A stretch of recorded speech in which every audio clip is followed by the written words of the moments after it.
Welcome to episode 30 of the Half Point Per podcast. I am your host, Evan Riggs, joined once again by the man who has only left one Yelp review in his lifetime, and it was at Chili's. Dalton Willie. Dalton, how are you this evening, bud? I'm doing great. Chili's, Northridge, California. Cannot recommend enough. I was going to say, I definitely need the backstory on why this review was left, what prompted it, especially because we were talking about, like, I've never really left reviews, maybe like a couple in my life.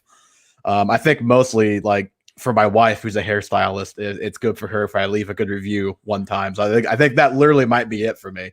There was a period in my life when I lived in the LA Metro and I wanted to review every single Chili's in the LA Metro. And this was the first one, unfortunately, soon after I left. So I did not get the opportunity to review them all, but the one in Northridge was an incredibly good time. And I recommend it to anybody who's interested in Chili's and is a connoisseur of fine middle-class dining. So what's your go-to meal at Chili's? Dish it out for us while I tweet out the link here. It always has to be whatever's on the 2 for $20. I'm splitting with somebody. Usually a sirloin with a side of potatoes and steamed vegetables. Just can't miss there. And then they have some great dips for your chips. And it's an all-around win. And you get your drink in those little mugs that are chilled, whether it's a beer or a soda. I mean, exquisite. For those of you who do not know Dalton, who are listening back to this, Dalton has a major love for Chili's and Applebee's, so much so that it has led to some major disagreements when it's come to the ranking of Applebee's as compared to like Olive Garden or Cheesecake Factory. I don't remember what Red Lobster was the other one. That was a big rift in our friendship one time. Yeah, the clear one is Applebee's. Who's curious. Okay, I think we're gonna have enough to disagree on probably today. It sounds like so we could just move on. Somehow after doing 3 hours of live reaction to the NFL draft a week ago today, actually, we have more to talk about with this NFL draft because, as it turns out, 3 hours is only not even quite a full first round, and a lot more happened later on the draft, and we're going to give our winners and losers. Obviously, some of the guys in the draft itself. Some of the guys are guys on that team whose situation or outlook is impacted based on what the team did or didn't do. And, Dalton has already put a lot of his thoughts, pen to paper, so to speak, on our newsletter. That's halfpointperpod.substack.com. Go read that if you have not. It is a good read for sure. He's going to give a lot of those takes here, but if you want to see a couple videos, maybe some expanded opinions on some guys, that is a good story to go look at. But first, Dalton, you've picked out a couple little fact or fiction nuggets for us. I think that we're gonna go through here as the offseason progresses. Yeah, I figure it's the best time of the year to see who's lying to us and which coaches are going to hype up players for no reason. So the first one we got here is Bengals offensive coordinator Brian Callahan said Joe Mixon should be on the field for every down. What are your thoughts there, Evan? Are you going to buy that fact or fiction? As someone who was burned horribly by Joe Mixon not playing most of last season. Yes, of course, due to injury, not due to him not being able to be on the field for other reasons. I'm going to say, I guess I'll say that's fact, but I think that's one of those facts where he didn't really need to say it. I think we all already knew that, right? Like, Joe Mixon is one of the best, at least 10 running backs in the NFL to be conservative, maybe higher, depending on your perspective on some other guys. So yeah, I mean, that's definitely fact, and just also kind of a little coach speak at the same time, because we all know that Joe Mixon's awesome. It's not like he's telling us that some guy that we haven't seen put up great seasons should be on the field every down, right? Yeah, and with the departure of Giovanni Bernard, I feel like that just frees up any other pass game usage. And I'm not a big believer in Pirine. I don't know if you are. Yeah, I mean, I think he was on like some super, maybe not Pirine. I think it was even the guy behind Pirine that was on some super deep sleepers. I can't even think of his name last year, because people are not huge believers in Pirine. So yeah, it's not like he has a ton behind him on top of obviously being an awesome player. Let's just hope that he stays healthy this year. And let's also hope if he gets injured, he does not, or I guess the Bengals do not string along fantasy owners for basically 6 weeks. Like last year, he was like the Eric Berry day to day for like a month and a half last year. It was brutal. Yeah, Gio Bernard really came through and won me some championships because of that. Next, we have Greg Roman, the new offensive coordinator for the Ravens, saying they're going to expand their passing attack in 2021. Fact or fiction? Okay, so I have a question for you then on this. Did you actually see him say it, or like have you read more in context about it? Because I'm curious if by expand he just means like we're going to throw more, or if he means like they're going to get a more diverse passing game. It's a good question. It was in the post-draft presser, so the context of it, he just said they're going to expand it and that they looked for options in the draft to do so. So my assumption when I read that was that they were going to pass more, but I guess it could also be they're going to have a more varied pass game, especially since they have more skill players than they did last season. Mm-hmm. Yeah, so I guess I'll make it a two-pronged answer then. I'll say fiction that I don't think they're going to pass more, just in case that's what he was saying. I think they're just going to be more efficient, perhaps more on that later on.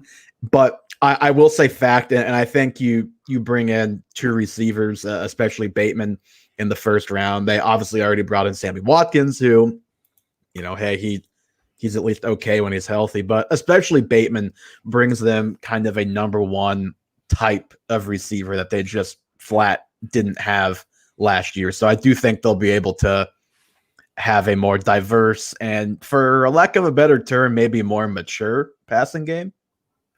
Yeah, I think we can definitely talk more about it. I think it's fiction. I'm still questionable about the Ravens pass game, but I think just foreshadowing, me and Evan are going to have a talk about that. That could be one of our big off-season points. Last factor fiction. According to the NFL front office execs, Najee Harris is a more complete back than Le'Veon Bell.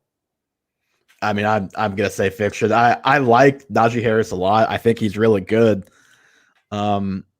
But Le'Veon Bell was literally the best running back in the NFL for like a 2 to 3 year stretch. I know his line was great, but also he took full advantage of that line by the way he was able to run, by his vision, his acceleration once he was able to actually identify the gaps. So I'd say it's fiction, and I just think that's a really outlandish thing to say about a guy who's never played the NFL personally.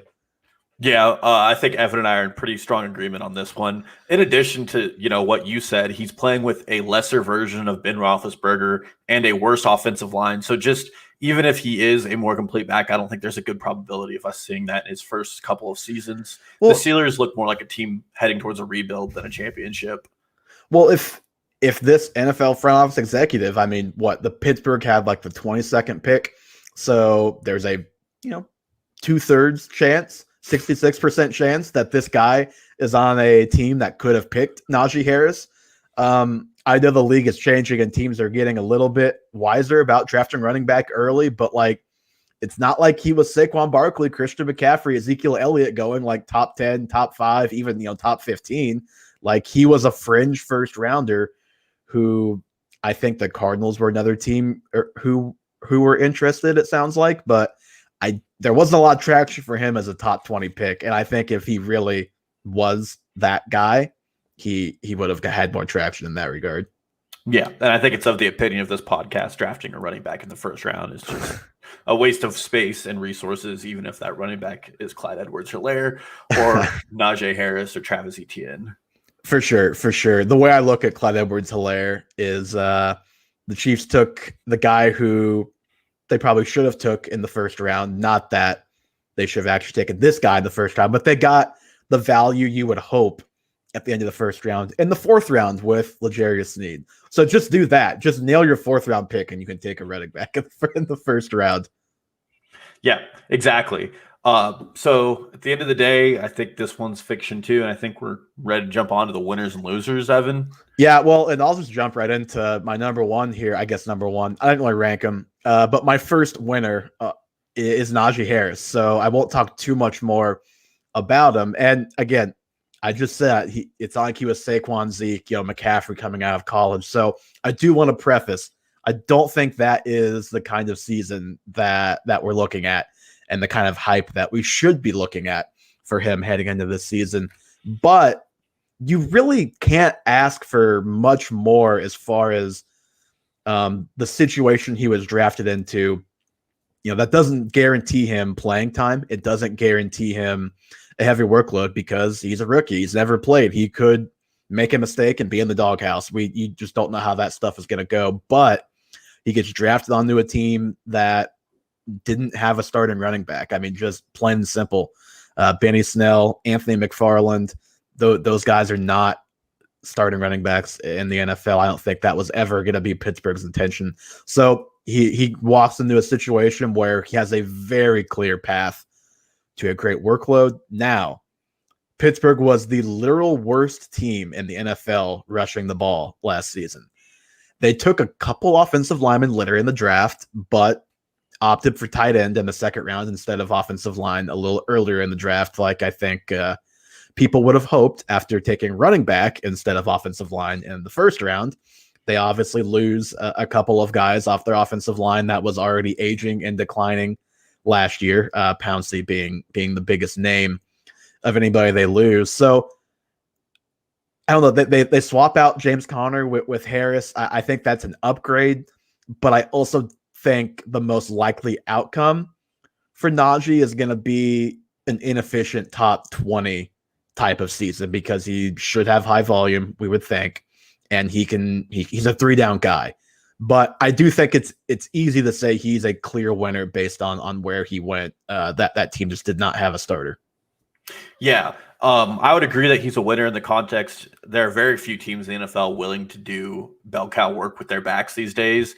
Mike Tomlin just historically has been everything that you want if you're running back because he runs one guy and one guy alone, whether it be Le'Veon Bell, Rashard Mendenhall, James Conner, even when he was inefficient.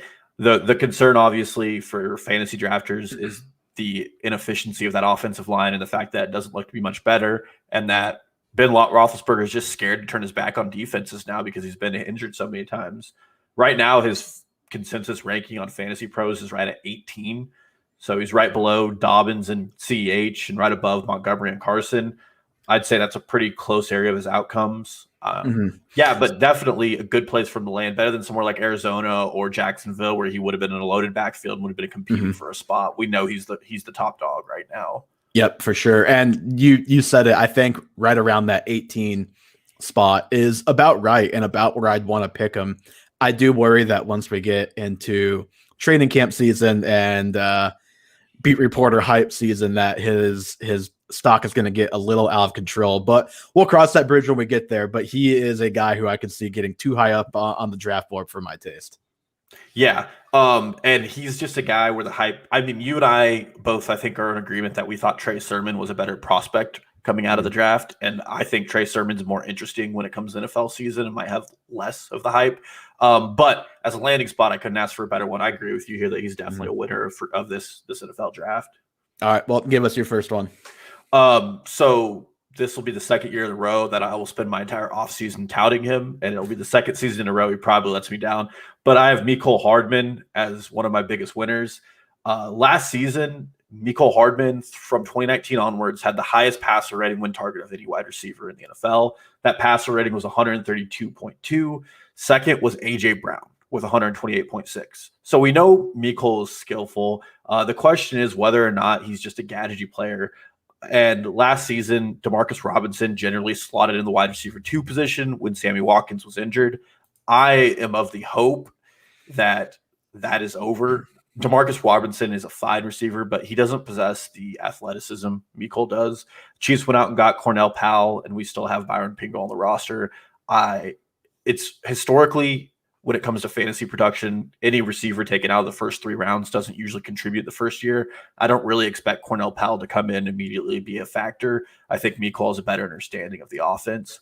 And see, I was going to ask about Powell just because with Watkins being the guy who leaves, Powell, his skill set, at least from the scouting report, it like kind of sounds a lot like what Sammy Watkins had been giving the Chiefs. So are you worried that he is more of what that offense lacks, which is a big physical guy who can win when he is in one-on-one coverage, when teams are really focusing on Tyreek Hill and Travis Kelce? Well, so this is where kind of the crux of my argument gets into it is we didn't really see a big jump from Mecole year 1 to year 2, right? Like you wouldn't say there was a huge jump in production or anything else on the field. I think the primary concern with that was the Chiefs' offensive line play. And Brandon Thorne pointed out, he's the offensive line analyst for Establish the Run, that Joe Tooney, Orlando Brown, and Creed Humphreys, the draft pick center out of Oklahoma, are all better swing concept guys for Kansas City. And that's going to enable them to run more gap plays, but additionally more swing plays and kind of those quote unquote gadgety Andy Reid plays we didn't see a lot of last year. And I think that's going to open up the field more for Mecole Hardman. So to answer your question, maybe Powell gets slotted in as kind of the Sammy Watkins type, but I don't think our offense looks quite what it looked like last season, in the sense that they're going to be running some more varied concepts. They're not really going to be running just traditional 4 wide sets, but they're going to be more interested in running some of these gadgety type plays that Mecole is in tune with, because our offensive line is going to be better at getting out in protection on screen plays. And in addition, they're going to be more athletic and versatile and able to get in the open field, which just enables those plays to be more successful. Yeah, I will say my concern with Hardman is that it's not just that he didn't really improve year 1 to year 2. It's that a lot like the route running stuff, just like he's just kind of a bonehead sometimes on the field, makes dumb mistakes.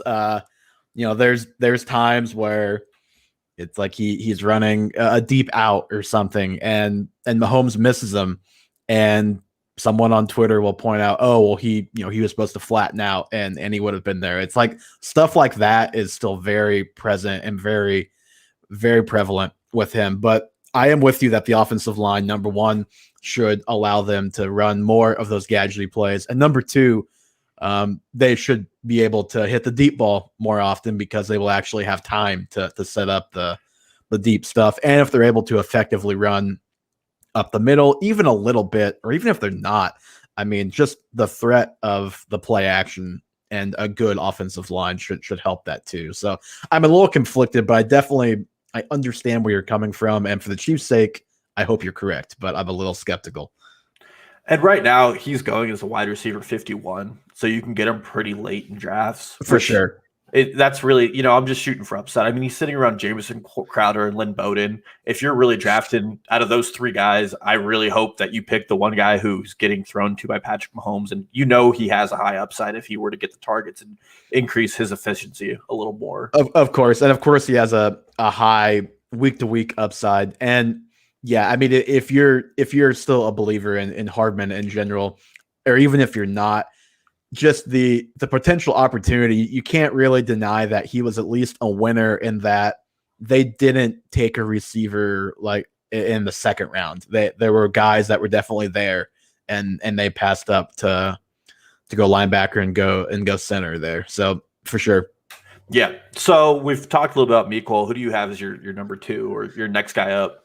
My next guy up, you mentioned him. I'm not going to talk too much about this guy because there's just a lot we don't know about his situation, and you'll understand as soon as I say it. Trey Sermon, the 49ers. So he was my favorite rookie back, not by like a wide margin, not like I think he's like going to be a star. The rest of these guys are average, but I think he was my favorite of these guys coming out, and he lands in a just great, but also potentially frustrating, because it oftentimes is, spot in the 49ers with Shanahan. You've got great coach, great scheme, and you have Lance, if he's the guy that could end up helping the running game more there. We just don't really know what that's going to look like, but we have high hopes for what Shanahan could do with a good running back and a quarterback who I think could just flat out like run over a linebacker. Maybe not in the NFL, but like in college.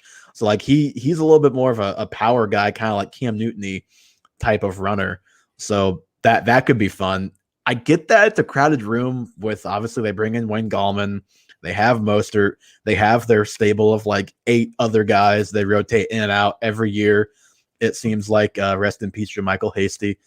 Gone too soon. But I do think Sermon is the best player in that running back room. Now, whether or not that is going to happen right away, that's going to turn into production right away on the field, remains to be seen. A lot of times these young guys have to earn it, especially if there is an established guy, which Mostert at this point, he's had a lot of injuries, but he has at least proven he can do it in that system under Shanahan. So you do have that. But I don't know, like I would just rather him end up in a place like that long term, especially, but even this year, where it's like I like the scheme. The offense should be good. Like they like to run the ball. I don't know. I just like this landing spot for Sermon, and he's got a real shot to be the lead guy at some point this year, I think. What do you think, Dalton? Well, I'm actually working on an article that's going to be coming out in probably 2 months because it's going to take some time, but it's going to be 2 months. Wow. Yeah. Well, it's more of a timing thing, but it's the top training camps I want to watch. And the 49ers are probably number one on that list because there's so much in question. I mean, Brandon Ayuk and Deebo Samuel and George Kittle are your staples there, but we don't know what the quarterback competition is going to be like. Kyle Shanahan has been incredibly tight-lipped on this, on who is the starter. They're keeping Jimmy G. We know he's alive. He made it to Sunday. And then on the other hand, Mostert, it seems to be kind of somebody Shanahan really likes. He seems to play him no matter what. But like you said, that offense is very frustrating to watch because you don't know which running back's going to get the work. I mean, Jerick McKinnon last season, there was a game where he just didn't play it, and later Shanahan came out and said he didn't play because they were resting him, but there was no indication. It was like they said that he had like dead legs. It's like, okay, thanks for telling us. And so it's just going to be frustrating to watch. Mostert does have a very deep injury history. I don't think he's played a fully healthy season. So Trey Sermon definitely has a real path and a real clear path to RB1 work. And right now his draft ADP is late 8th round. I mean, he's going around people, I think, like Kenyon Drake. So there's a more upside.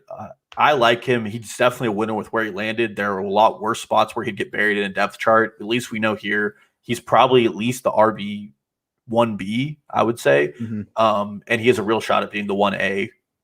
Yep. And yeah, you mentioned it. He's a guy that unless Shanahan comes out and says he is our starter, as long as there is an open competition there and like kind of the edge to Mostert right now, I think he is going to be at least a mid round guy, like 7, 8, 9 round type of guy. And so yeah, that's probably going to be, if that's where he is, one of my favorite kind of dart throws in that range, as far as like backup or 1B style of running backs. But just real quick, for anybody who doesn't know too much about him, didn't watch much college football, he is just a flat out like mean runner. He is powerful. Most effective running inside. I think his weaknesses are running on the outside, kind of on the perimeter. Doesn't have great breakaway speed, so doesn't house a lot of his touches. But I mean, most people, if you only watched end of the season last year, are going to remember the Big Ten title game where he broke Eddie George's record for rushing yards, had like 300 and something, and then the college football semi where he had close to 200. He basically had 500 rushing yards in their 2 biggest games before the championship game. And then he got hurt, like I think the very first play of the championship game, he hurt his collarbone. So he's a stud, and I am really excited to see how it shakes out in San Fran for him. Yeah, and he possesses that one cut ability that they look for in that zone rushing scheme that Shanahan utilizes, it's a really good fit for him too. Yep, for sure. All right, Dalton, who you got next? You're second. Next guy, I wrote about him too. There's not a lot to be said here other than it's pretty obvious. It's Mike Davis. The Falcons didn't bring any significant competition when it comes to the run game. We saw him last season. He was PFF's second most elusive back. He was also running behind the 29th best or worst run blocking line in the NFL and was still getting work done. He was still week to week producing points for fantasy owners, especially those who got him after CMC. But what excites me the most is Arthur Smith from Tennessee has come over to be the head coach for the Atlanta Falcons. He was a guy who was willing to give Derrick Henry 90% of the touches in that backfield. I don't predict that Mike Davis is going to get the same workload as Derrick Henry. No, and I just don't. I also don't think he's like cut out for that. Like not agree. really hardly anybody is. Like maybe like 4 guys. But when you look at the depth chart, next in line you have Cordell Patterson. So I think there's an easy 70% workload here for him. It's an offense that's going to be absolutely electric. You have Pitts, Ridley, Jones. They're going to put up points. Mm-hmm. That's a given. And Arthur Smith, he had the highest red zone TD rate in the NFL in his tenure at the Titans. And he was really working with subpar weapons outside of A.J. Brown and Derrick Henry. And, he made Ryan Tannehill look great. This could be a great, late career hype for Matt Ryan. It's a good situation to be in. I'm higher on the Falcons than I've seen a lot of people on, not just as a fantasy team, but as a win total team. I think they're set at 6.5. I would take the over. You're ready to be heard again, huh? I know. Everybody knows the pain of betting for the Falcons. But no, he's coming into a better run blocking line too. So everything looks to be going in his direction, and I'm just ready to get hurt. Yeah, the one thing I will say, I agree with you. He's a definite winner. Just because, you mentioned it. There's like no other starting caliber guy there. They didn't draft anybody. They had like 8 draft picks. Didn't use a single one on a running back, or maybe like a 7th rounder. I don't think they drafted anybody actually. But so he's a winner in that regard. I do think they will bring somebody else in, some other free agent in that can at least carry the ball a little bit. And I kind of like with Najee Harris, I can see Mike Davis as a guy who I can identify as a clear winner today, but I can see his draft stock being out of control because of everything you mentioned, the potential situation and the potential workload that he might be going too high in drafts for my taste, up around guys like DeAndre Swift or like CEH, who I would just rather take a chance on those type of guys. Well, what surprised me is right now his consensus ranking on Fantasy Pros is RB30. So that's 12 spots lower than Najee Harris. Mm-hmm. And he is, that's too low for I think he's easily a top 24 back this season. That means he's going under guys who are 1Bs in their offenses at least. So I'm big on him now. I'm obviously we are 3 months away from ADP really getting hashed out. But right now he looks like he's a really good steal in the 7th round or so. For sure. Okay. We don't have to talk about Lamar too much because I think that we both know how each of us feels. But I have Lamar as a winner, and look, I'm not saying he's gonna like all of a sudden turn into this like mega efficient, great passing quarterback, but he has Rashad Bateman now. And that's just something that they flat did not have last year, was a true like number 1 caliber guy. Like I like Hollywood. I know you like Hollywood, but like he's a little bit like Mecole, where it's like he'll have like a bonehead, like Lamar will have a pass where the discourse online is like, oh man, like he missed that guy. It's like, well, actually, I think Hollywood Brown could have done him a favor and just caught that pass maybe, or maybe he ran a bad route, or he's just so tiny that maybe he gets kind of shoved off his routes a little bit sometimes too. So I like him, but having him as your number 1 receiver is not the best for an NFL offense. So you bring in a guy who has legit size, pretty decent speed, good route runner. I think he's Matt Harmon's number 2 receiver in this draft class, if I'm not mistaken. So he's a guy who I trust. I'm not saying he's mine, but just a guy who is a lot smarter than me thinks he's the 2nd best guy in the draft. So worth something. I will say I'm a little perturbed for Rashad Bateman and his long-term value, both this year and just in Dynasty, that this is where he went. But as far as Lamar, I just think if nothing else, he is going to be more efficient passing the ball, and that should help him. Yeah. So let me start with the positives for the Ravens. They sniped the Chiefs wide receiver coach, the longtime wide receiver coach, whose name is escaping me. But obviously, Kansas City has had a good wide receiver core for a long period of time. I think that's going to continue. And now that the Ravens have that coach, it could be very, very good for them. Now for everything I hate. I just still have questions about Lamar Jackson's ability as a passer anywhere that's not within the 20. Obviously, he's very good at throwing touchdown passes. I think he hasn't thrown a pick in the red zone in his career. Mhm. But in between the Well, 20s, not in the regular season. Maybe he had one in the postseason that yeah, comes to mind though against Buffalo. he does. I think that might have been his first, actually. But yes, I think that's right. um, I have questions there. I also still kind of have questions about Greg Roman's offensive style. They love to run the ball, and they've been able to do it because they've had a very dominant offensive line. The offensive line this year is going to look much different than it has in years past. There's a lot of turnover. But I will say he was given 2 more weapons in the draft. So their wide receiver core is probably the best it's been. Mark Andrews is returning. Those are all good signs for Lamar Jackson. For any pass catcher in that offense, it's not a good sign, I don't think. It just sounds crowded for the amount of volume that there is there. Yep, it's going to be a frustrating up and down season, I think, for all or most of those pass catchers for sure. We can agree there, I think. Yeah, and I will probably give a longer tirade about Lamar Jackson when we get close to the season. But right now, he's QB4 in Fantasy Pros consensus rankings, one above Dak. And I think Dak has a much better path to being a QB1 or the QB1 in fantasy than Lamar does. A better path than the guy who's already done it and won an MVP when he did it? He did it once, and it's Dak's turn to do it. Last season, Dak would have been QB1 had he played the entire season with the way that offense was rolling. It was 4 games. He had 4 great games. You can't just say he'd be QB1 when he only played 4 games. One of those games was against the best defense in the NFL where he still looked him up. He also played the Falcons. Does that should just that cancels out?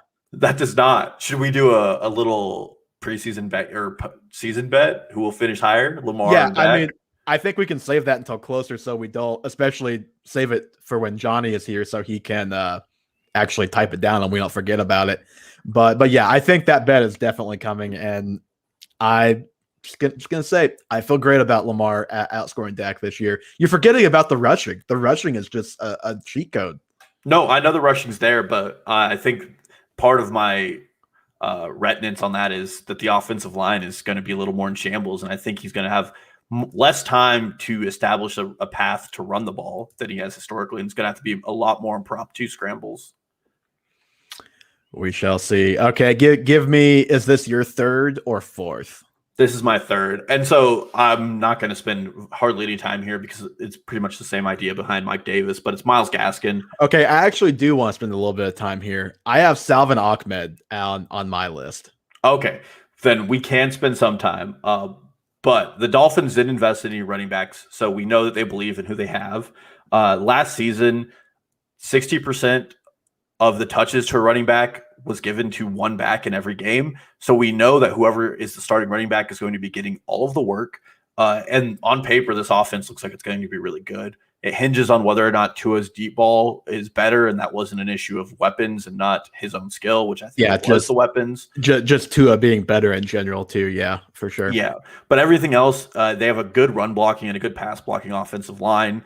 And last season, I mean, when Myles Gaskin got the opportunity, he was a very efficient and a very good back. I think there was one game where he had almost 12 catches for almost 100 yards too. He can do it in both the passing and the rushing game. So I'm very big on him. And I just think it's going to be a very easy way. One of the few teams where I can identify a guy who's going to be the workhorse behind them.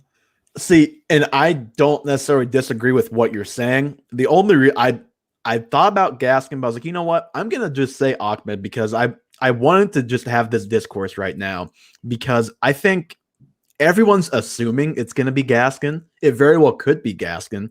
But remember, we talked about this at the end of last season. Ahmed and Gaskin never played. They were not healthy at the same time ever last year. Both guys were pretty good when healthy. Ahmed, not by a pure stat standpoint, but per game standpoint, was a better runner than Gaskin. Gaskin produced way more through the air, but Ahmed only started 4 games, so it's a little hard to know if, maybe it's just kind of a small sample size, and maybe he could get involved more in the passing game down the road. Maybe it's not his thing. I don't know.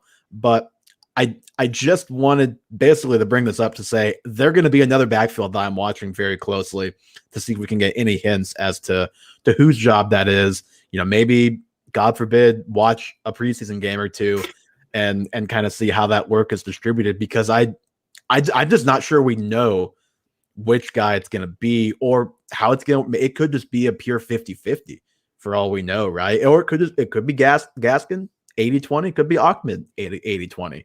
But well, like I mentioned in the Rises and Falls article, Ahmed was another guy I think, especially in dynasty drafts, I would target.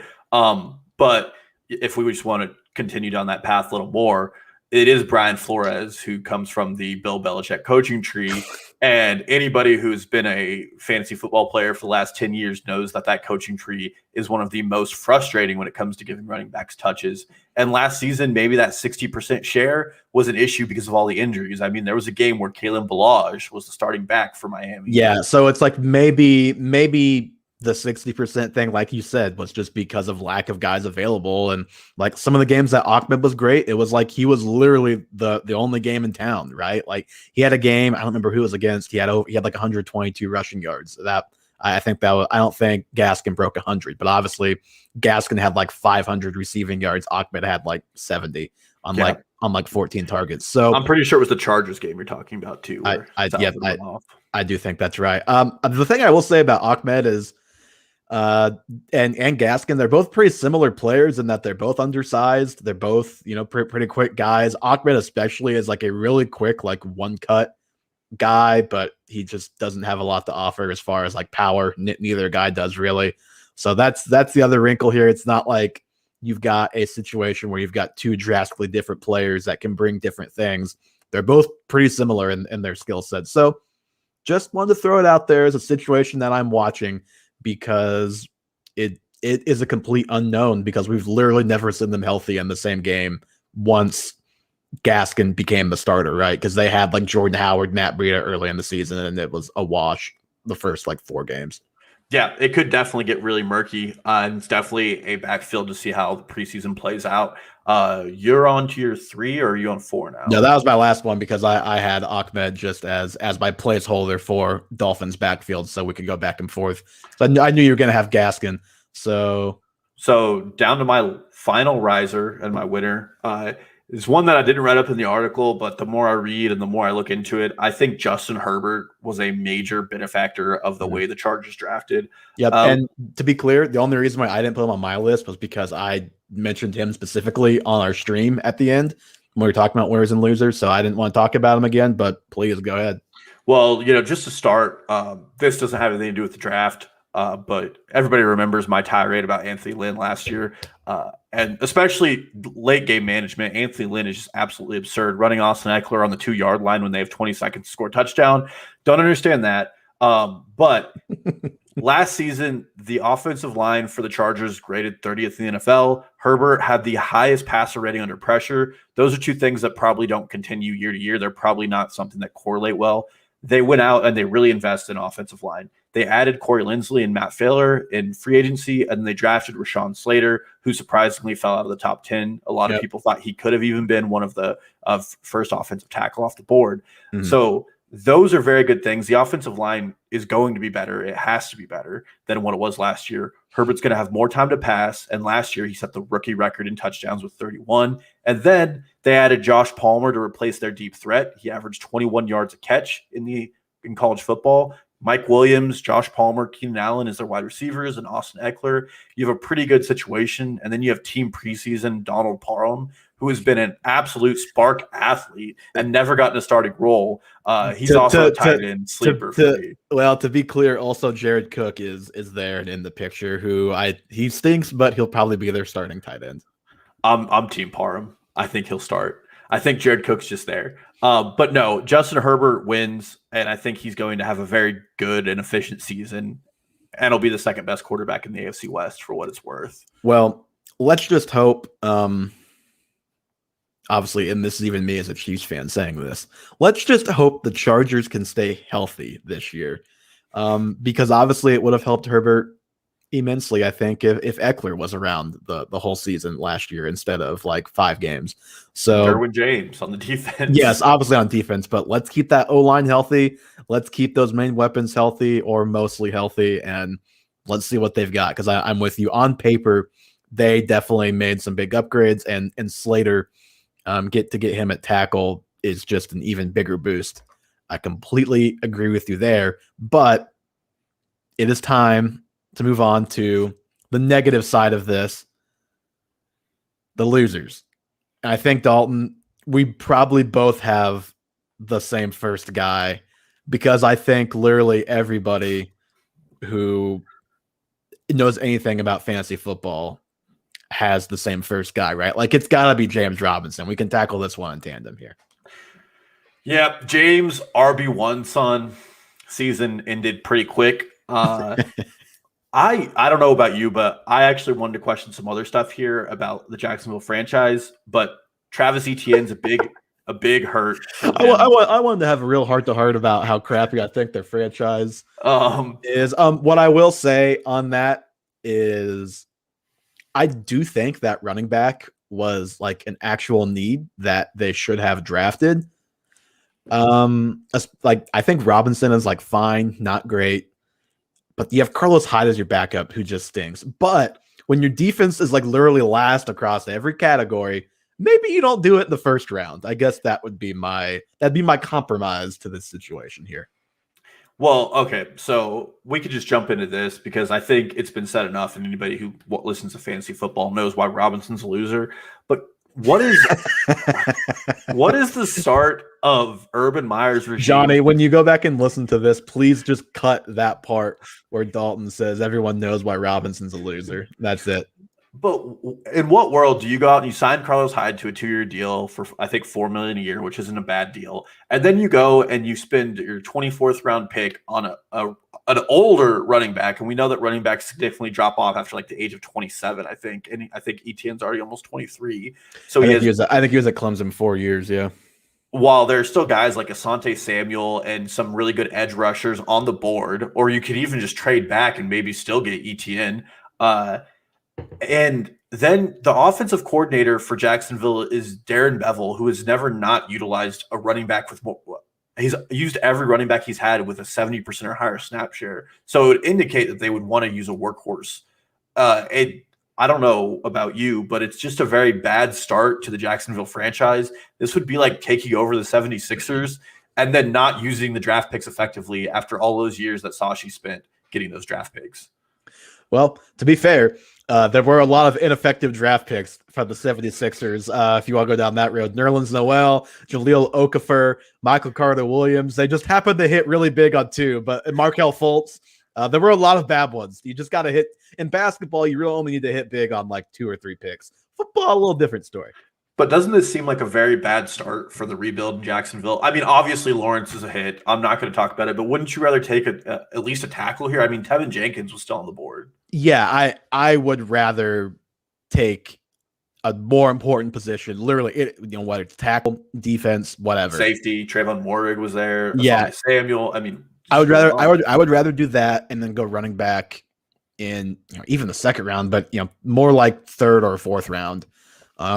What's the kid's name? I actually have it down here. Gainwell. Yep. Yeah, Kenny Gainwell. Like if you want a good pass catcher, you can just go get him with the 150th pick, like the Eagles did. So, yeah, I guess here's my thing. This obviously happened if anybody in here was watching us last week. Like we were about ready to shut down, and this happened, and I think Dalton's heart dropped through his shoes. When it happened at the time, because Robinson was like a pretty consensus top 15, 20 guy, maybe higher by some people. I know Dalton was one of those people. I was kind of thinking, well, Etienne's gonna eat into his workload, but I still think Robinson's kind of the top guy. And I slept on it, thought about it a little bit, listened to some other people talk about it. It's like, you know what? I shouldn't say I'm almost positive. It feels like ETN is probably drafted with the intention of being their top guy as soon as like this season, even like pretty early. He's the RB25. ETN is on Fantasy Pros. I think Robinson is 28. Yeah, 28, so not far behind. I think that's probably about right. I know Urban Meyer said that ETN's like going to be the third down guy, and yeah, maybe that he will puts him be. right in the Bruce Arians camp for coach speak. I don't trust. Yeah, it's like maybe he will be, but he also probably is going to be a lot more. You don't draft a guy who you just slot in the third down. I mean, unless the guy just stinks, like Rashad Penny, first round pick, not good. Couldn't beat out Chris Carson, didn't play. So that is in the cards. Maybe he just straight up can't beat out Robinson. I do think Carson is probably better than Robinson. But yeah, and ETN is hopefully better than Rashad Penny. But just to bring that up, as just because a guy is undrafted does not mean that he can't beat out a guy that was just drafted in the first round. But this is Urban's pick. This is his first draft. His guy that he went out and grabbed, bringing together some great buddies, ETN and Trevor Lawrence back together in the backfield. But I think that offense is actually going to be okay. So there should be some fantasy value there. But unfortunately, it's just probably not going to be Robinson. Yeah. And I mean, there is just an unfair stereotype for undrafted free agents in the NFL. And Robinson, in part, that's what he's suffering. And also, he's just going through the fact that it's a new regime in town and they want their guys. And the NFL is still stubborn in their old ways that I don't think that regimes always care about who they came in with. They want to put their offense in place with their guys. And I think that's going to be the case here. Robinson is only a second year back, so he's stuck in Jacksonville at least 2 more years. If he gets a 5th year option, he'll be there for 5 years. Actually, I don't even know because he's undrafted free agent. The contract might be a little different, but I don't have high hopes for him. If you have him in Dynasty, it's probably a wash for a while unless he ends up somewhere else. Yeah, unless you can really panic trade him to someone who is still a big believer or is not paying close attention to what is unfolding. I think best case, he at least has his value take a major hit because he's going to lose a lot of that volume through the air. Number one, because they were 1-15 last year and throwing it to him a lot. He was already going to lose some of that volume anyway. But then you bring in ETN, who is, if not the best, the second best pass catching running back in this draft. He is at least for sure going to eventually carve out a role as a pass catcher and maybe more. And then worst case, he completely overtakes him and is the 70 to Robinson's 30. Yeah. I mean, the hope would be at least we get some clarity in training camp. But from the way Urban Meyer's talking, I don't think we're going to know anything. This is probably and Urban's guy Carlos Hyde there, former Ohio State Buckeye. So he's gonna say great things about Carlos Hyde the first time that he gets brought up. Well, and then Chenault was even taking backfield snaps last season. So I mean, really, it could get really ugly really quickly in that offense. For sure. Okay, so that's our number one loser. I think pretty far and away. Robinson truthers mourn together. Not me necessarily, but a lot of people. Dalton, we'll go to you next. Who is your next loser? It's Melvin Gordon. My next loser as well. So I think Evan and I were pretty in agreement that Javonte Williams was our second favorite back in this draft. He had the highest recorded missed tackle rate PFF has ever graded of a college back. Number 2, if you go read Dalton's newsletter, I add a video in there where he just like rudely runs over somebody. Like, it's extremely mean what he did to that poor college cornerback or safety. Yeah, he's incredible. And the thing is, I know Denver's getting really good grades on their draft. I still think they made like the worst pick of the draft by not picking Justin Fields at 9. And then trading up for running back in round 2 is still questionable when you're paying Melvin Gordon the 8th most in the NFL and letting Phillip Lindsay walk, who was a very good back. Those are all questions I have, but I will say Javonte Williams is behind one of the better run blocking offensive lines. And Pat Shurmur, the offensive coordinator for Denver, has never been a running back by committee coach. And in his career, he's had Steven Jackson he's given a lot of carries to, LaShawn McCoy, and Trent Richardson. I have a feeling that It's a changing of the guard. Melvin Gordon's on his fifth year extension coming up. They probably won't extend him. And Javonte Williams is going to be a guy who later in the season is going to take over this backfield, very similar to what we saw DeAndre Swift do and Cam Akers do, where he's a guy you can get in later rounds who, if you can hold him and take the 0-point games for the first couple of seasons or first couple of weeks, Javonte Williams could very quickly be the 60-70% carry back in this offense, especially if Melvin Gordon underperforms early on, which I think he will. No, I'm with you on a lot of that. Gordon looked okay last year, and I liked Melvin Gordon. I still do like Melvin Gordon. I think we were both kind of excited about him based on his draft position. He's a guy we can get in the RB 20, 24 range. But yeah, I guess number one, Williams is a guy who can be a 3-down back. I think he can catch the ball, do some of that stuff as well. I'm totally with you that this feels like eventually it'll be a changing of the guard. When it happens, obviously remains unclear. Could be early, could be late. But Gordon had a lot of bonehead fumbles last year, where if that kind of thing happens this year, you could definitely see a world where Williams sees the field sooner rather than later. And I'll close out this discussion just with this question. Who would you say gets more touches this year, Melvin Gordon or Javonte Williams? I would say Javonte Williams. You don't trade up for a guy you're not going to use right away. And I know he didn't face any NFL fines for it, but Melvin Gordon did get off the field trouble last season with a DUI and driving recklessly. And I'm not going to say that he's a history of off the field issues. He doesn't. But it definitely shows some hesitancy by the coaching staff. They don't trust him as much. I thought letting Phillip Lindsay walk showed they did, and then this trade up with the Falcons to take him kind of changed my perspective on that situation. But my caveat, and I'll say this all offseason with every Denver everything, is that Drew Lock is tied to the future of that franchise, and that it just hurts the value of everybody there.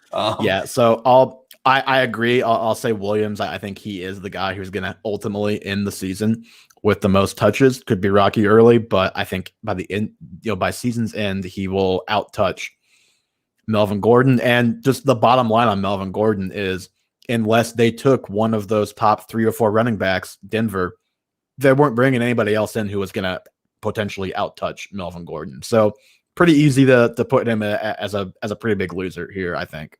Yeah, and I think a good comparison for the situation is what we saw last year in Baltimore. Similar skill sets in Dobbins and Williams. Gus Edwards and Royce Freeman are kind of similar, and then you have the lead back, which was Ingram and Gordon. And I think as the season goes on, if you're smart and you hold Javonte Williams, he will become more efficient in season-long and dynasty. Yeah, hopefully Gordon doesn't end up as cooked as Ingram kind of was last year. So it's not quite exasperated quite that much, but yeah, I definitely get the perspective there for sure. Okay. So that was both of our 2s. I'll let you give your 3. We've just had the same guys here. I almost guarantee our last 2 are not going to be the same, though. My 4th might surprise you. But if you read my article, my 3rd, it's Jamison Crowder for the Jets. One, guy's never been a skillful player. That last season I touted him for 150 targets because of the lack of everything else there, and he could have hit had he played the full season. Dalton's going to go to his grave screaming that about Jamison Crowder and Dak. Well, Dak's a lot better than Crowder for sure. I think Dak could play receiver better than Crowder sometimes. But there's a new front office, and they went in the draft. They drafted a slot receiver, which is all Jamison Crowder is. Elijah Moore. They drafted a better Jamison Crowder. Yep. Yeah, and Elijah Moore has been compared to Tyler Lockett by Matt Waldman. No, Matt Moore. No, Matt Harmon. There you go. You're gonna get to it. You're gonna get to it.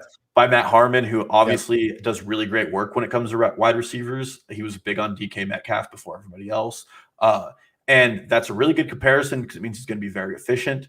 Brand new front office and coaching staff in town, and they're probably trying to get rid of everything that tastes like Adam Gase. And Jamison Crowder's inefficiencies definitely do look like that. He might have one good fantasy game to start the season, but the Jets are going to still be a bit of a mess this year just because there's cleanup going on. And I just don't see Jamison Crowder with a path to fantasy relevance.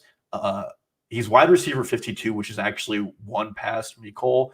In any situation in the 9th round, I'm taking Mecole over Jamison Crowder because Jamison Crowder's floor is the basement and his ceiling is the roof of the basement, maybe. I mean, there's not a lot going on there for me. So I wrote more about it and you can read it there, but I don't see anything where Jamison Crowder is relevant in fantasy this year. Yeah, I agree with everything you said.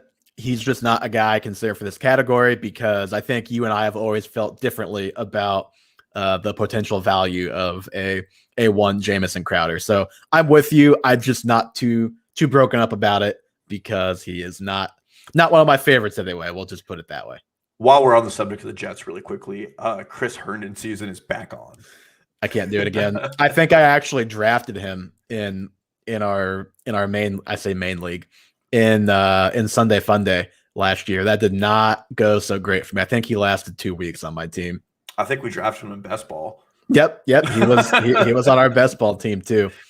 A best ball team, I will add, that literally was without a quarterback after who was it that got we lost Dak. We lost Dak. We lost Minshew. And then were those our only two quarterbacks? Might have been. I think so. The Washington football team guy you're thinking of that we lost is Guys before the season. Oh, because we drafted like really early and then Guys got kicked out of the league. So I was like, well, it's off to a great start. Our Cowboy stack was looking good the first 4 games. But who's your third guy? So my third guy, Miles Sanders. This is one that I was curious how you were going to feel about it because you've been a big fan of the guy. But I mentioned him earlier. The Eagles bring in Kenny Gainwell at 150th overall, which, like, on the surface, doesn't really feel like it should move the needle, right? That's like a 4th round pick, 5th round pick. So, but here's the thing: if he's not the best pass catching running back in this draft, he's second best. He's right there with ETN in a lot of people's eyes. And this is like what feels like the 10th year in a row of a very interesting and potentially good running back coming out of Memphis. I'm not sure what they have going on down there. They're churning out all these guys, but like I said, he just a good pass catcher and a big argument for Sanders, and not just by you, by anybody who liked him, was number one, volume. Number two, the pass catching was good down the stretch of his rookie season, but inefficient there last year. I think he ranked, it was 31st by PFF among running backs as a pass catcher last year. So they bring in a guy who I think it eats into his 3-down ceiling at the very least, and not draft related and probably doesn't affect it at all. But just for the record, Jordan Howard is back there for some reason. So there is that. But yeah, I just think Gainwell is going to be a guy who I think he's going to have a role. I think he's going to be kind of an annoying pass catcher if you're a Miles Sanders owner. And the last thing I'll say about Sanders is he's the RB14 again in Fantasy Pros, which I don't know. Dalton, do you understand it as a guy who liked him more than me last year? I personally say good luck to anybody who drafts him there, but what do you think? Well, so as you know, I've started my rankings, and this one really stuck out to me because he shouldn't be that high. I mean, first of all, Philly is one of the teams that's probably close to a full rebuild. I mean, they took Devontae Smith, which was a good pick, but they could have very easily traded back in the draft and just got capital because they're not going to win the NFC this year. They're not going to be competitive. But back to Miles Sanders, I think this season Gainwell's probably bigger competition to Boston Scott. But I think one thing that a lot of people didn't point out early in the draft process is Gibson was a guy, Antonio Gibson played with Gainwell at Memphis, and Gibson came to the NFL and was suddenly very, very good. The only reason Gibson didn't see a lot of time on the field in Memphis was because Gainwell took it from him, which goes to show you that Gainwell has very, very good on the field instincts. He's a good running back. And Miles Sanders is heading into his 4th year of his contract. He's also a guy who was always been a better gap runner than a zone runner. And the new coaching staff has already identified they want to run zone. And I don't know why. 4th year? I think it's actually 3rd year. Might be 3rd year. But, if they're going to be running zone concepts, Miles Sanders has never been a guy who's been able to read the holes in zones. He's been able to read it in gaps. And I agree with you. I don't think there's a lot of pass catching upside. One, because Gainwell and Boston Scott are better at it. And two, it's Jalen Reagor at quarterback, or Jalen Hurts at quarterback, who is going to run the ball more often than he dumps it off to the piddly running back. Yeah. So So and I like agree. the argument just comparing, because RB14, that's like not hardly any different than where he was last year, right? Like he got a little bit higher than that last year, like maybe like RB like 9, 10, but like not much. Like Yeah. and the argument outside of the volume was we thought their offensive line was going to be great. And they weren't last year. I don't see why they are this year. And then, you mentioned it. They have Hurts, who at the very least he's going to steal some of those touchdowns. Well, and that's it. I mean, the team going into last season, on paper, the team looked really good. Going into this season, the team looks worse than it did last season. Offensive line play is going to be worse. Quarterback play is probably going to be comparable. Jalen Hurts, his positive is his rushing. It's not really his passing. And say what you want about Carson Wentz, he tried really hard to win a game. No, and then you have a lot of unknowns with the coaching staff. And we've talked about it with all of these guys who have been losers. When you bring in a new regime, the guys who have been there are the guys that usually are the first to get cut and the first to lose out in position battles. Mm-hmm. And just long term, Sanders is not the type of running back that I'd want to pay even like decent running back money to. You're probably, unless he improves between now and when he needs to get paid, you're probably better off just kind of resetting that cycle and drafting somebody and paying and going cheap at that position. But they're also probably not going to be winning for a couple of years, so maybe they just pay him and keep him. But all that to say, I don't get his ranking. I think Gainwell hurts his ceiling. And that's kind of it on Miles Sanders. Yeah, I think his ranking's predominantly just off of what he did his rookie season in hopes that we return back to that. But none of his performances last season indicate that, other than his one like 80-yard touchdown run against the Saints. I think he had one against the Steelers too. He had like two really long against two of the best run defenses. I think he had good rushes, but that was about all his season had to offer. I'm pretty sure he was my bench of the week for maybe the Saints game when he broke off that 80-yard touchdown run. He was. He burned you bad last year. But I think I got last laugh as far as Miles Sanders goes last year. But all right, so I think you still have two more to give, right? Or is it two more? Last one. I just gave Crowder as my third. So this one as painful as anybody who read anything I wrote last season. Oh, we might have the same guy then. Oh, no. If it's Logan Thomas. Yep, Logan Thomas. All right. Well, we're in agreement here. Logan Thomas right now, his consensus ADP is tied in 8, way too high. They brought in Dyami Brown and Curtis Samuel, who are going to be good pass catchers right out of the get-go. Curtis Samuel was good in Carolina. I think he can be even better in Washington. Dyami Brown, Curtis Samuel, and Terry McLaurin and Antonio Gibson profile to be some of the fastest players in the NFL. I like Dyami Brown. I mean, I told you, if the Chiefs weren't receiver in round 2, he was the guy I wanted. I like him a lot. And the thing was, everything that made me like Logan Thomas last year really revolved around the fact that they just wouldn't stop throwing the ball to him. Yep. That's just not going to be the case this year unless Logan Thomas is more productive. I was going to say, the reason that he was in your waiver article so much last year was because he was getting the volume and it wasn't leading the fantasy production early in the season. It did eventually, and the volume was there the whole season. But yeah, the volume was extremely high. 105 targets. That's third among tight ends last year, only behind the two guys you'd expect, and Kelsey and Waller. And even if you just take the average, so you get some of those guys in who miss time, whether it's Ertz, Dallas Goedert, Hawkins, or I guess Hawkinson didn't miss time. Who else am I thinking of? Andrews, and obviously Kittle. Yeah. He's only behind Kittle in that group as far as targets per game, ahead of Dallas Goedert, Mark Andrews, Zach Ertz, all of those guys. So yeah, his success last year was largely contingent on volume. That doesn't mean he can't still be okay this year with a lower volume, because they're going to have better quarterback play. You would think he'd be able to be more efficient, but you mentioned his rank. Like you mentioned with Sanders, that just hoping for a repeat of his rookie season. I think that's just people looking at his production last season and just thinking, okay, he's a mid-round tight end, and I think he's a mid-round tight end that you're going to get burned by if you take him there. Yeah. Well, and last season, it was easier to lay out a path of predicting Logan Thomas's success because he was getting a bunch of targets and because he was probably the third best pass catching option in that offense. This season, he probably is the 4th or 5th, depending on how you look at it. and his route tree is short to intermediate, and you have YOLO Fitzpatrick at quarterback who he's just going to throw the ball downfield, and that's not where Logan Thomas makes his plays. And when you're looking at who's around, I mean, Kyle Pitts is one above him. Robert Tonyan is one under him. I'm probably not touching Tonyan. Which Tonyan is completely dependent upon if Aaron Rodgers is the quarterback or not. But, you go down and Tyler Higbee's like tight end 13, and I see a better path for him being successful. Gronk is all the way at 17, and I know I was a big naysayer of Gronk last year, but I mean, I might like him better.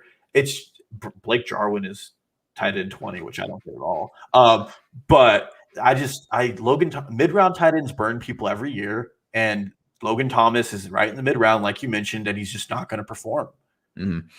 And the reason why he is on this list after the draft, because obviously he was already dinged by them bringing in Curtis Samuel, but then they add Brown, who is just a dynamic player, and another guy who not necessarily going to be ahead of him in the pecking order. It's unclear, but he's at least another guy who I think is going to be a decent to good NFL receiver his first year, which is a lot more than they had last year, and it's more than they had a week ago at this time too. And you mentioned Gibson, and I don't know why is what's your McKissick? I'll say what's your hero's name? McKissick. So McKissick, he's going to catch passes, probably less. Even if everybody on that whole team gets hurt again, as long as Alex Smith is not the quarterback, he will not catch as many dump downs as last year. But he is still there. He will still catch passes because he's a pretty good pass catcher, pretty good route runner. And then Gibson, you would expect they would maybe like to expand that part of his game a little bit too, because he can also do that. So there's a lot of competition there, more than there was even a week ago with the addition of Brown. And yeah, I'm not loving that with a tight end who I don't think is like a great player, just was a high volume guy last year. Well, the last thing I'll say about this situation, and I don't think this is getting enough press with fantasy Twitter. We're all very excited about the Washington football team's offense for very obvious reasons. Among them is Ryan Fitzpatrick. This is going to be, and you can correct me if you think I'm wrong, the best defense Ryan Fitzpatrick has ever played with in his career. Dolphins last year was pretty good. I was going to say, honestly, man, I have no idea because he's played on like 85 teams. I don't have any idea what defenses he's actually played with on most of those teams. But one thing we love about Fitzpatrick is that he gets volume, and he is an efficient quarterback too, don't get me wrong. But this team probably is not going to have the passing volume for all of their weapons to facilitate good fantasy outcomes.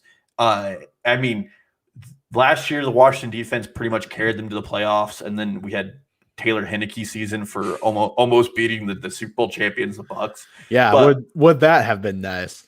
But last season, Fitzpatrick averaged about 31 pass attempts. I mean, there could be games this year where he averages closer to 25, I would say. And that's just going to hurt the outcomes of his weapons. Terry McLaurin is probably, I mean, he's just matchup proof. And no matter what, he's going to get his. But if you're looking to guys who are going to not benefit from lower pass yardage and pass attempts, it's probably going to go be Logan Thomas, probably Brown. And then after that, Gibson and Curtis Samuel and McLaurin will probably be the guys getting the good work. Here's my take on that offense before we get out of here. I think it's Gibson. I think it's McLaurin. And then past that, I'm not sure if any of those other guys are fantasy starters without injury. Like, I think they're all going to have their games, but I don't know if you're going to be able to count on any of those guys to emerge as like the clear kind of third weapon that's productive enough to be in your lineup every week. That's kind of how I'm feeling about that offense right now. Well, and Curtis Samuel I think he's overhyped at this point. He's going as the wide receiver 38 between Brandon Cooks, who I'm probably not touching anything on the Texans if I don't have to. But then, you have Jarvis Landry, Jerry Jeudy, Corey Davis, Hollywood Brown, and Devonta Smith all underneath them. And all of those guys, I don't know about you, I would probably draft over Curtis Samuel. Yeah, especially like Devonta Smith. Yeah. Talk about upside there. But all right, I think that's going to do it for us today, Dalton, on episode 30 of the Half Point Per Podcast. We miss you, Johnny. We hope you are back with us next time we do an episode. Not going to commit to a time just yet, but probably, if not next week, we'll probably stick to like an every other week thing for a little while would be Leave my guess. You can follow us on Twitter, Instagram, and TikTok now. We're on TikTok. That's a good time. At Half Point Per Pod. We managed to snag that username on all platforms, despite there being a podcast with a very similar name that exists out there. Also, subscribe on YouTube. If you're watching us on YouTube, thank you very much.